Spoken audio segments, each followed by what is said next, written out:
নমস্কার বন্ধুরা, আমি আপনাদের প্রিয় নন্দন আবার চলে এসেছি একটা নতুন ভিডিও নিয়ে। আজকে দাদা নিয়েছে আমাদের থেকে রেডমি 13C, যেটা 4 জিবি 128 জিবির উপরে 10,499 টাকা দাম আছে। খুবই সুন্দর ফোন নিয়েছেন দাদা। আর দাদাকে আমরা দিয়েছি একটা ব্যাক কভার, একটা গ্লাস দিয়েছি। তার সাথে আমরা যেটা অ্যাসিওর গিফট অফার করি কাস্টমারকে সবসময়, একটা বাডস দিয়েছি দাদাকে, একটা রেন কভার দিয়েছি, ফোনের জন্য একটা স্ট্যান্ড দিয়েছি, আর একটা আমাদের প্রিমিয়াম ব্যাগ দিয়েছি দাদাকে। তো দাদার থেকে জানবো কেমন কি লাগলো, দাদার এক্সপিরিয়েন্স দাদা শেয়ার করবেন এখানে। দাদা প্রথমবারই আমাদের কাছে পারচেস করেছেন, কিন্তু খুবই কাছের এমনি মানুষ আমাদের কাছ থেকে। তো দাদাকে জানবো কেমন কি লেগেছে দাদা। বেশি কিছু বলছি না, একটাই কথা, মোবাইল কিনলে নন্দন আগরওয়ালের থেকে। একদম আর কোথাও দেখো না, ব্যাস। অসংখ্য ধন্যবাদ দাদা এত ভালো রিভিউ দেওয়ার জন্য।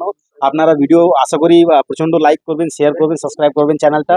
তো এরকম ভাবে আপনারা ভালোবাসা দিন। আশা করি আপনারা খুব ভালো আছেন, ভালো থাকবেন, আপনাদেরও আশীর্বাদ সবসময় আমাদের সাথে আছে। Thank you so much, welcome.